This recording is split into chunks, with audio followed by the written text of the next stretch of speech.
Today I'm going to give away a free t-shirt, bring you a Comic Hero Throwdown Showdown fight, bring you comics news, and reveal the books I bought this week.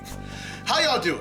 I'm Victor, and for the last time in 2019, you are watching a Comic Hero show. Now kick that logo!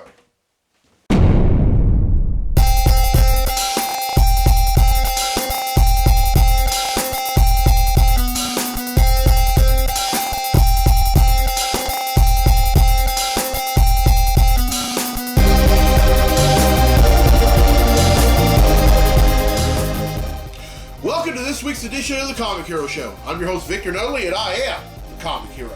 It's the final episode of 2019, and this has been a great year, and I'm just very eager for what 2020 is gonna bring.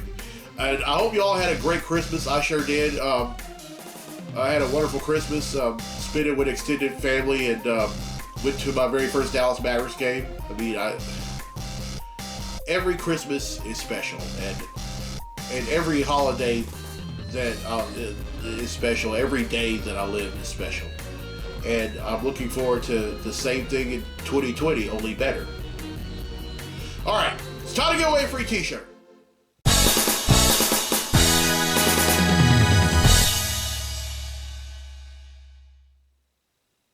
Alright, on last week's episode, I asked, true or false, Thor made his comics debut in his own monthly series. Well, the correct answer is false. Thor made his comics debut in Journey into Mystery number 83 in 1962. Well, 5 people have answered correctly, and because they've answered correctly, the names are entered in the drawing for a free tee, and that drawing takes place right now. So, the winner of the free tee for this week's episode of the show is Tana Walker from Drop Rock, Louisiana. So congratulations, Tana. You get yourself a free Comic Hero tee. Alright, here's the question for next week's episode, and this is a Justice League question. Which member of the Justice League took over as field commander after Superman was killed by Doomsday? Everyone who answers correctly will be entered in a drawing for a free tee on next week's episode of the show. Now, D'Angelo Ballou from Warren, Ohio has requested a Comic Hero Throwdown Showdown fight, and this one features the Master of Magnetism against the World Devourer. Representing Marvel, we have Magneto. And also representing Marvel, we have Galactus. These two are going to duke it out in a segment I like to call the Comic Hero Throwdown Showdown. Welcome to the Comic Hero Throwdown Showdown. Today, it's Magneto versus Galactus. Magneto possesses magnetism manipulation and generation, magnetic force field manipulation, flight through magnetic fields, and a helmet that shields against telepathic attacks. Galactus utilizes cosmic energy known as the Power Cosmic to perform feats which have included universal cosmic awareness, telepathy, telekinesis, energy projection, size alteration, transmutation of matter, teleportation of objects across space, creation of force fields and interdimensional portals, creation of life, resurrection, manipulating souls, memories, and emotions, and mass-scale events such as recreating dead worlds in every detail, including illusions of their entire population, and destroying multiple solar systems simultaneously. Who would win? The only disadvantage that Galactus has over Magneto is that he can't use telepathy. Therefore, he relies on his other powers. Galactus uses massive rounds of energy manipulation on Magneto as the latter slowly approaches him. No avail. Magneto then uses magnetism on Galactus, but the latter transforms his helmet into plastic.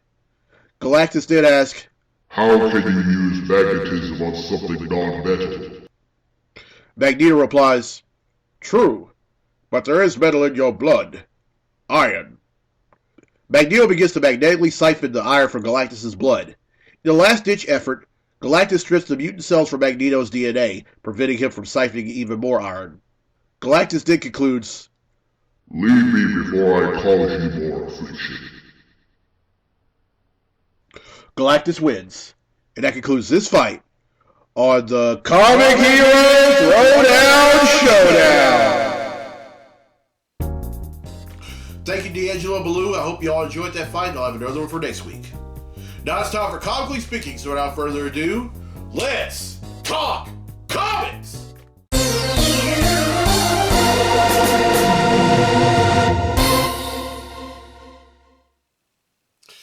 I want to do something a little different on Comically Speaking. A lot of times the news that I talk about in this segment, is mostly related to TV and movies, but I hardly ever talk about the true story. That's the comics. So, beginning on this episode, I'm not going to begin until the new year to do this. Never put off for tomorrow what you can do today. So, last week, I got to Superman number 18. Now, that was a featured book on episode number 289 of the show, and I was dreading reading it. And that's mainly because in that issue, Superman reveals his identity to the world. And of course, Brian Michael Bendis is the writer on Superman, as well as Action Comics. And I read it, although I didn't like it. As a matter of fact, I despised of it. I read it, and it was a good issue. It was a good issue in terms of the writing, great in terms of the artwork by Ivan Reis, who always does such a great job. But the one thing that, I'm just going to go ahead and say it.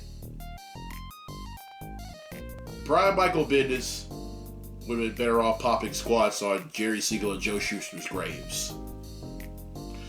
Now, when Siegel and Shuster created Superman in the 1930s, they did so with the intent of his identity never going public. And, even all the writers after these guys, after Siegel and Shuster, they've never, no one, they all know not to do, they all knew not to do that. And now here comes Bendis, and then he decides, I'm gonna go there. So idiotic. That's for that to happen. That's just as bad as that awful fourth season of Airwolf, when the writers decided to allow Sid Hawk to be found. Now, I'm quite sure that when Donald P. Belisario created Airwolf, he did so with the intent of him never being found. And I guess the writers have figured, since Belisario wasn't going to have anything to do with the show, Belisario didn't have anything to do with Airwolf after CBS canceled it in 1986. And I guess the writers thought, okay, the creator's not going to have anything to do with it. We have all the power in the world. Wrong! And that's the same thing with Bendis. He thinks just because Jerry Siegel and Joe Shuster had died back in the 90s, that he and no other writer has done it, he's going to do it. No! Big mistake. Now, you have to be very careful whenever you're writing a book like Superman, because, for starters, there's nothing wrong with doing things differently and coming, doing bold things and writing new books, but don't break tradition.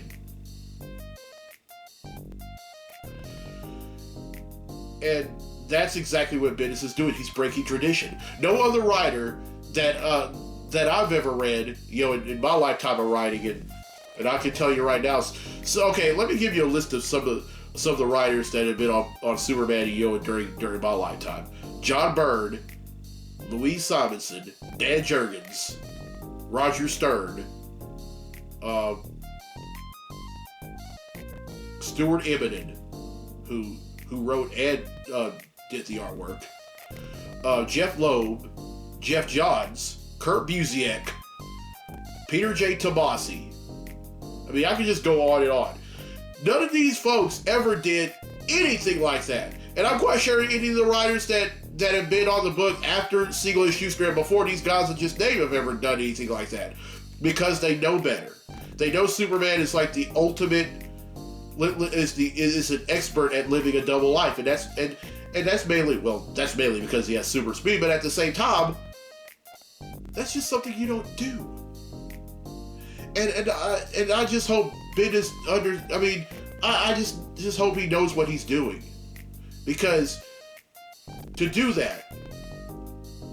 I mean, you're doing more than. I mean, you're not just breaking tradition. You're also opening Pandora's box. Now, I know that he's the writer of the book, and technically he can do whatever he wants. But this is, I think, the worst idea in the history of comics. I mean, let's just face it. I mean, I'm not going to stop reading the book. However, I just hope that something good comes out of this. All right, now this last thing that I want to talk about is Justice League. I'm currently getting caught up with Justice League. I was reading part 3 of the Justice Doom War, and the book is. I mean, this book.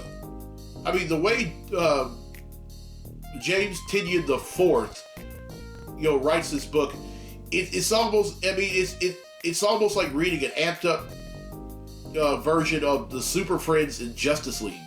Now we all know how. I mean, when I mean Super Friends, I'm not talking about that campy Super Friends from 1973 or 1977 and then 1979. I'm talking about Challenge of the Super Friends from 1978 when it was dark. And then also the Justice League series, Justice League and Justice League Unlimited series. I mean, it's just that good. I mean, really, it's better. And he used the fact that the Super Friends, their headquarters is now the Hall of Justice, and it's located in DC. And then also he reformed the Legion of Doom, and they have the Hall of Doom, which is somewhere somewhere in the swamp. Now, what part of the swamp we don't know, but the Justice Doom War story arc is great. Now, what it is, there is this character called the World Forger, who the Justice League were previously fighting. But then they found out that their mother was Perpetua, and then if these ancient shards were formed, it could fully reinvigorate her, and she could kill everyone. So the League says, okay, fine, you can become one of us. And then they ended up getting but we found out that Perpetua has 3 sons. The World Forger, the Monitor, and the Anti-Monitor. And then they get a hold of the Monitor and say, hey, we got to stop our mom. She doesn't know what she's doing. She's going to bring about the end of the world, and aligning herself with the Legion of Doom is going to make it even worse.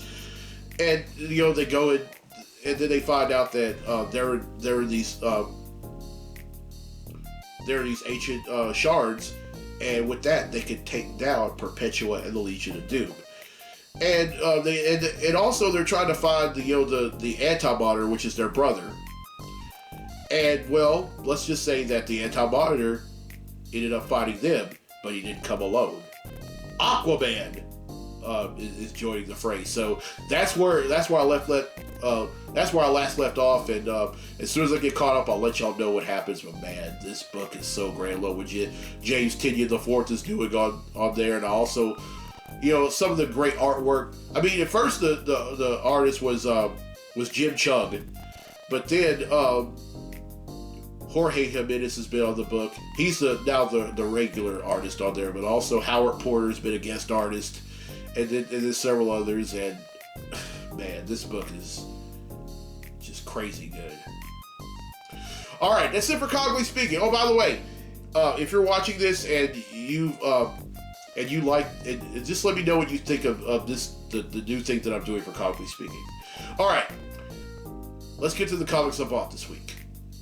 Comic books I bought this week.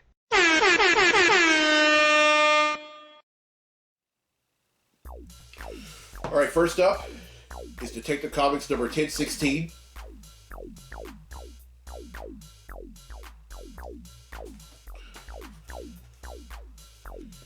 The Immortal Hulk number 28.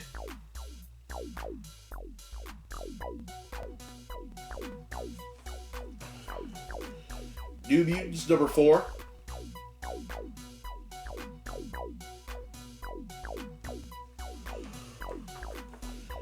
Venom number 21. And finally, X-Force number 4.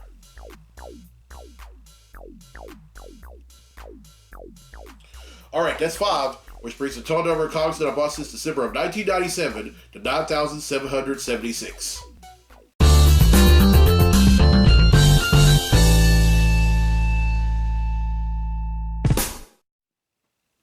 Alright, well, I hope you enjoyed this week's episode, the final episode of 2019. And here's a question for next week's episode, the first episode of 2020. Which member of the Justice League took over as field commander after Superman was killed by Doomsday? Everyone who answers correctly will be in a drawing for a free tea on next week's episode of the show. And congratulations to Tana Walker from Dry Prong, Louisiana, who won a free tea on this week's episode. Alright, final episode of 2019. I can truly say that it's been a great year. Got a chance to go to Louisiana Comic-Con Lafayette. Got a chance to go to GeekCon in Shreveport. Became a guest at Geeks Along the River. Really had a great time out there. Even in the midst of the elements. I mean, it was sunny, but it was cold. But I want to thank the fine folks over at the Downtown River Market in Monroe for inviting me, and also for the Christmas card that y'all mailed to me last week. And looking forward to even greater things in 2020. I'm quite sure, I'm speaking for a lot of folks. A lot of times whenever I do these episodes, whether it's the final episode of a year, the first episode of the year, I always, give some advice, and then I always, remind everyone of my promise to y'all, and that's that I will keep doing this show until I'm physically unable to. But just do better. I mean, if there's something you're doing or you have been doing it this past year, or the year before, and you're going into a new year, just be better at it. That's what I'm going to do. Alright, I'm Victor Dudley. I'm the Comic Hero. I'll see you next week for episode 292. The first episode of 2020. So until then, for the last time in 2019, be safe, be blessed, be a hero!